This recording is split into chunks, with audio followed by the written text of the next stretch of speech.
اللهم صل على سيدنا محمد النبي الأمي. أعوذ بالله من الشيطان الرجيم. بسم الله الرحمن الرحيم. الحمد لله رب العالمين، والصلاة والسلام على أشرف المرسلين سيدنا محمد وآله وصحبه ومن تبعهم بإحسان إلى يوم الدين. ثم أما بعد، مرحبا بكم جميعا في دروس السيرة النبوية الشريفة من الأزهر الشريف. bandiraɓe tedduɓe heeɗiɓe, ɗum ɗo ko jangde sira annabi, gurdam annabi sallllahu alayhi wa sallam, immorade jangirde al azharu sharif min al qahira, min al wiladati al karimati ila al bi'sati al azima. joni jewteten ko yewtere annabi tuggi nde annabi fini ha nde o nela, nde annabi fini e nder aduna ha no Allah nelirimo ni, ko ɗum jewteten. Abdullahi wa Amina, bam makko kanko annabi wiyete ko Abdullahi, yum makko ne wiye Amina. kana li Abdul Muttalib sayyidi Quraysh 10 abna. Abdul Muttalib ko mamun annabi o jogino ko ɓiɓɓe sappo woni wappayiraɓe annabi ko yimɓe sappo. kana li Abdul Muttalib sayyidi Quraysh 10 abna kanu shamatan bayna an-nas. ɓiɓɓe Abdul Muttalib ɓe ko yimɓe mantiniɓe ha no feewi, ko yimɓe lolluɓe, ko yimɓe andaɓe, ko yimɓe joom darajaji e hakkude yimɓe. wa Abdullahi wasitatul iqdi. Abdullahi bamun annabi o faɗɗunoɓe kamɓe fof, ɓuriɓe kamɓe fof daraja, ɓuriɓe lollude kamɓe fof. nden noon mamun annabi ene jogino ɓiɓɓe sappo, ɓiɓɓe worɓe sappo ɓe fof faɗɗiɓe ko Abdullahi mo ganduɗa ko bamun annabi o. wa zawajahu abuhu Aminata binti Wahabin. Abdullahi o bam makko resnimo Aminata binti Wahabin ko bani ko debbo, to bange askoji mabɓe ene hawrita. wa zawajahu abuhu Aminata binti Wahabin sayyidi bani Zuhra. yum makko tawi kañum ne bammum ñande hen ko kañum woni hoorejo nder leñol muɗum fof, kañum ɓuri daraja, kañum faɗɗi, kañum ɓuri lollude. wa hiya yawma idin afdalu mar'atin fi Quraysh nasaban wa mawdi'an. ñande Abdullahi ɓamata Aminata nde, ñande hen tawi Aminata ne hono muɗum ala e nder Quraysh yankoɓe. ñande hen tawi Aminata Quraysh fof kanko faɗɗi, Quraysh fof kanko ɓuri asko, kanko ɓuri darjude.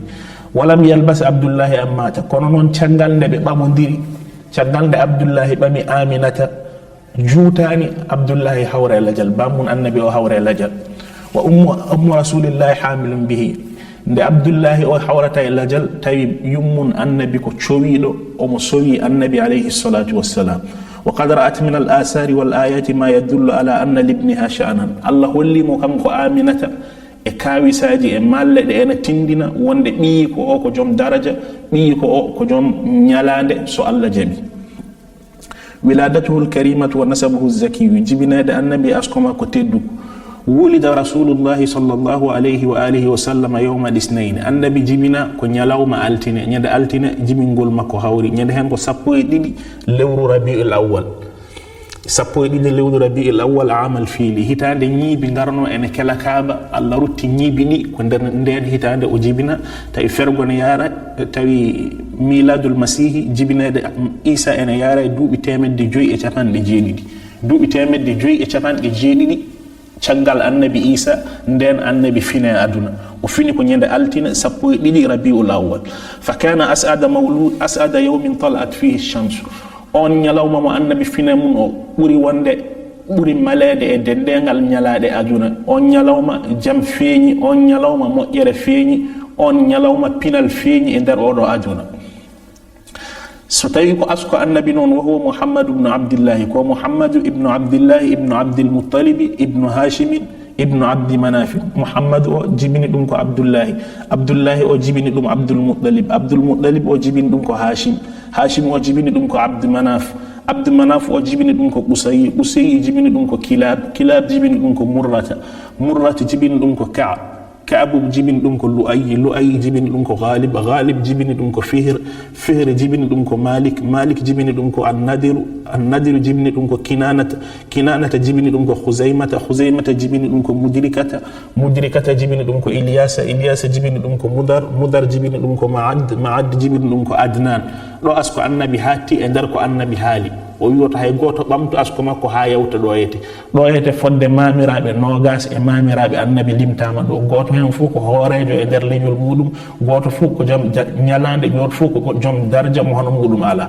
wa yantahi nasabu adnana ila sayyidina ismaila ibne ibrahima asko ngo ha toyta koye ismaila mo ganduɗa jibini ɗum ko ibrahima asko ngo yahan ha yettoyo ismaila jibini ɗum ko sayyidina ibrahima alayhi salatu wassalam فلما وضعته أمه أرسلت إلى جده عبد المطلب أنه قد ولد لك غلام nden yumma ko o jibini mo ha gayni o nele Abdul Muttalib wonde a dañi ɓinguel gorel a dañi tañiragel gorel tawi bammun annabi yawti heddi ko bappa e makko mo ganduɗa ko Abdul Muttalib on heddi o nele yummakko wonde o nele yummakko nele mamiraɗo o wonde a dañi ɓinguel gorel a dañi tañiragel gorel فلما وضعته أمه أرسلت إلى جده عبد المطلب أنه قد ولد لك غلام فأتاه عبد المطلب أريد شكلنجين فنظر إليه وندارم وحمله ويتم ودخل به الكعبة ونادى يمكن در كعبة وقام يدعو الله وداري در كعبة ومدون ونجل ونهنجل يتيمين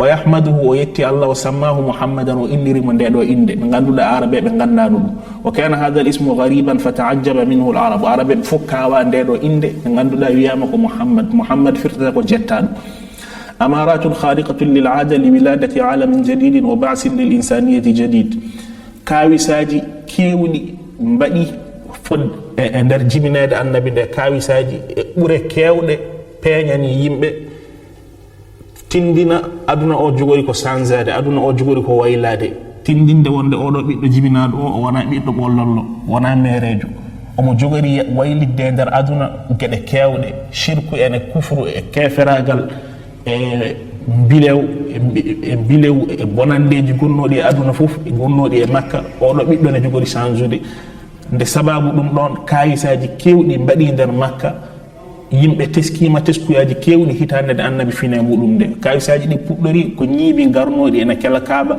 Allah rutti ñiiɓi ɗi nele majji diwriji ɗi ganduɗa ene jogui jeygol ene berlo e dow maɓɓe caggal ɗum ɗon وقد روى عدد من كبار المؤلفين في السيرة وأصحاب الاختصاص في الحديث ما ظهر عند الولادة النبوية من أمارات خارقة للعادة ويندو بندي كايساجي كيودي مبادي hitande na annabi feeñinde خارجة عن التأثير البشري لافتة النظر إلى استئناف العالم والحياة البشرية دورا جديدا في الدين والأخلاق ومسيرة الركب الإنساني ومسيره وهي حوادث خارقة للعادة وكاوي ساجد غندو العادة يا رادي مسترعية للانتباه كاوي ساجد ندي توجي كالغول يمبي تسكو يمبي مما رزق قوة الاستنتاج والاعتبار منها ارتجاس إيوان كسرى لأن بفينة أدنى لامن أدنى كدولة جديد dawla ene toon ene wiye dawla faris ɓen kettuno hirnangue e dawla goɗɗo ene toon ene wiye dawlatu kaysara rome ɓen kettuno sahal ɓeɗo ɗiɗo laami